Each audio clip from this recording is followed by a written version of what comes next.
Hello दोस्तों, कैसे हो आप लोग। उम्मीद करते हैं मस्त होंगे और झकास होंगे। दोस्तों मैं हूं सागर और आप लोग देख रहे हैं सागर सीरियल।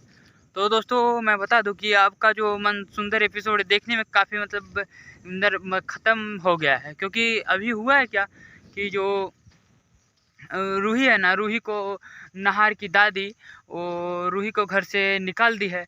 और मतलब होता यहाँ पर ये है कि वो एक होता है जो नहार की दादी का बर्थडे पार्टी होता है, उसमें सभी लोग मतलब पूनम ये सब मतलब रूही के सारे घर वालों को इनवाइट किया जाता है। तो वहाँ पर क्या होता है कि जो पूनम है वो जाती है और वह सोचती है कि मैं किस तरह करके जो रूही का शादी है वो तोड़वा दूँ।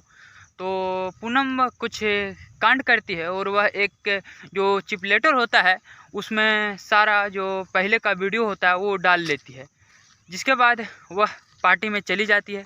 पार्टी में जाने के बाद वहाँ पर क्या होता है कि पार्टी में जाने के बाद गाना बज रहा होता है। तो पूनम एक गाने के बाद वह अपना चिपलेटर को वहाँ बदल देती है।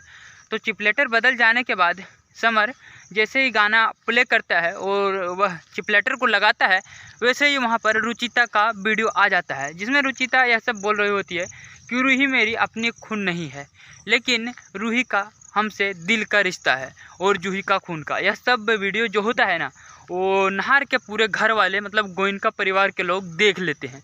तो क्या होता है कि जैसे वह सब ये जब वीडियो देख लेते हैं ना, तो वो सब को ये सब चीज़ों का एहसास नहीं था।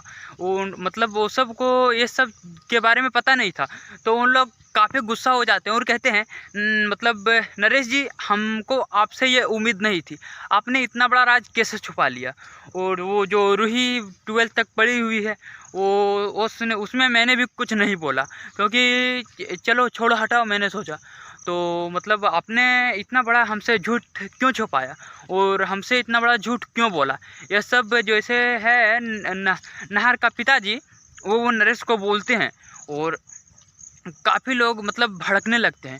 पूनम भी उल्टा सीधा नहार की दादी को सुनाई जाती है, क्योंकि यह सब पूनम को अच्छा लग रहा होता है। वह सोच रही होती है कि अब हो तो हो, अब रूही का शादी टूट जाएगा। पूनम यह सब जानबूझकर करती है और पूनम को यह सब लगता है कि यह सब होने से नहार और रूही का रिश्ता टूट जाएगा। लेकिन यहाँ पर होता है यह है कि जो नहार की दादी होती है वह काफ़ी गुस्सा में हो जाती है और कहती है रूही को चली जाओ यहाँ से, और ये सब मतलब तुम लोग सारे लोग हमारे घर से निकल जाओ। तो यहाँ पर क्या होता है कि जो नहर की दादी होती है वो काफ़ी गुस्से में होती है, तो उसका गुस्सा कंट्रोल नहीं होता है। जिसके बाद नरेश कहते हैं रूही से कि रूही बेटा चलो यहाँ से तुम। तो रूही कहती है नहीं दादाजी, मैं नहार के आने के बाद ही इस घर से कहीं पर जाऊंगा, अगर जाऊंगा तो कहती है। फिर नरेश कहते हैं तो समझ जाते हैं कि अब रूही यहाँ से जाने वाली नहीं है, वो जो बोल दी वो बोल दी। तो क्या होता है कि मतलब कहती है रूही कि मैं नहीं जाऊंगा। तभी नरेश कहते हैं कि रूही बेटा ये तुम्हारा आखिरी फैसला है। तो रूही कहती है हाँ। तो क्या होता है कि वहाँ से नरेश चले जाते हैं और कहते हैं कि तुम एकदम अपनी माँ रुचिता पर गई हो। तो यह सब बोलकर नरेश और सारे घर के लोग वहाँ से मतलब चले जाते हैं अपने घर। तो क्या होता है कि सब लोग जाते हैं ना, तो सभी लोग अपना घर चले जाते हैं। तो इधर रूही को उल्टा सीधा कहा जाता है और रूही जो काफ़ी रो रही होती है, काफ़ी इमोशनल हो जाती है, वह काफ़ी रो रही होती है।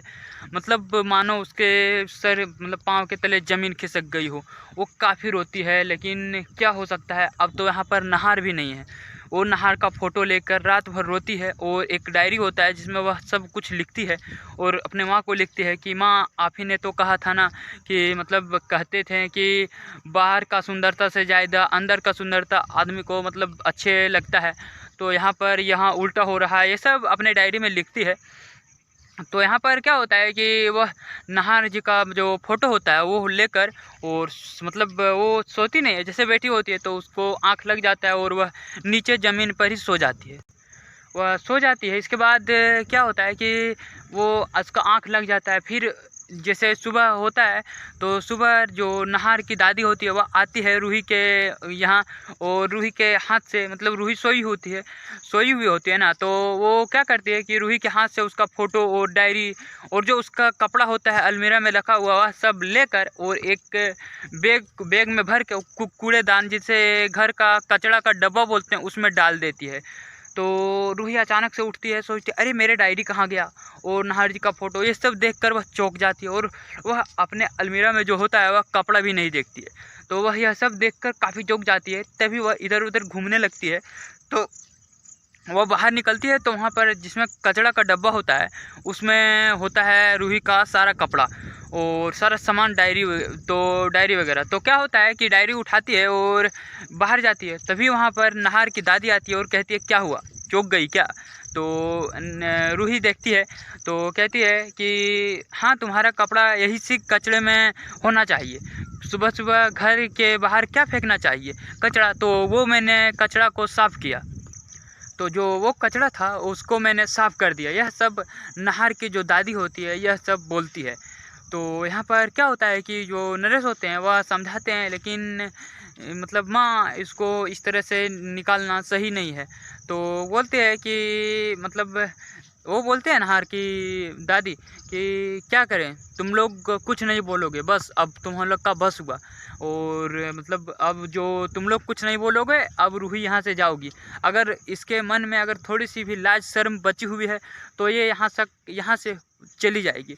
तो इधर क्या होता है कि जो नाहर का जो पिताजी होते हैं वह जो नाहर की मतलब माँ को कॉल करते हैं और कहते हैं कि मतलब ये सब यहाँ पर हुआ। तो वो कहती है कि लेकिन ये सब तो बुरा हुआ ना, क्योंकि मतलब नरेश जी जो हैं वो हम लोग को सही सही सब कुछ बता देना चाहिए था, तो वो बताए नहीं, तो इसने इतनी बड़ी बात छुपा कर रखी है। तो नरेश के मतलब क्या ना होता है, नाहर का जो पिताजी होते हैं वो कहते हैं कि हमने भी तो बहुत बड़ी बात छुपाई है ना। तो वो कहती है कि वो हो ना हो कि वो मतलब पास्ट का जो राज होता है ना वो है, लेकिन इसका मतलब हम नहीं कि अपने बेटे का शादी मैं किसी मतलब कचरा से उठाई हुई लड़की से शादी करवा दे और सभी लोग हमको बुरा भला कहेंगे, क्योंकि मैं जो हूँ नाहर की सौतेली माँ हूँ इसीलिए। तो नरेश जो रूही मतलब नाहर की माँ को समझाते हुए नज़र आते हैं। तो यहाँ पर होता ये है कि रूही को डायरेक्ट घर से बाहर निकाल दिया जाता है। काफ़ी बारिश और आंधी तूफान का समय हो रहा होता है, तो वहाँ पर होता है कि रूही को अंदर आने से मना कर दिया जाता है और वह दरवाज़ा लगा दिया जाता है। रूही अंदर नहीं आ पाती है और वह बाहर में बैठी हुई होती है। काफ़ी बारिश हो रहा होता है, घनघोर बारिश, तूफ़ान, आंधी तूफ़ान पूरा आ रहा होता है, लेकिन रूही वहाँ से कहीं नहीं जाती। वो कहती है कि नाहर जी, मैं मतलब नाहर जी का फ़ोटो लेकर कहती है नाहर जी आप पे ही अब भरोसा है, अगर आप आएंगे तभी मैं यहाँ से जाऊँगी।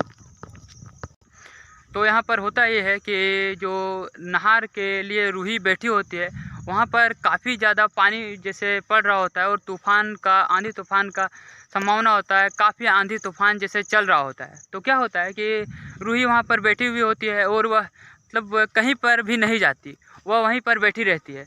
वहाँ पर पानी वानी बहुत ही ज़्यादा पड़ रहा होता है, जैसे इधर बैठी हुई होती है और काफ़ी ज़्यादा मतलब पानी पड़ रहा होता है। सभी को मतलब घर में कुछ नहीं लगता है, और जैसे नाहर का जो पिताजी होते हैं वो कहते हैं कि हमने रूही को अंदर आने दे देते हैं, जिसके बाद नाहर को आने के बाद जैसे रूही को घर से निकाल देंगे, उसके बाद देखा जाएगा। तो कहती है नाहर की दादी कि नहीं, अब रूही को इस घर में नहीं आने देना है।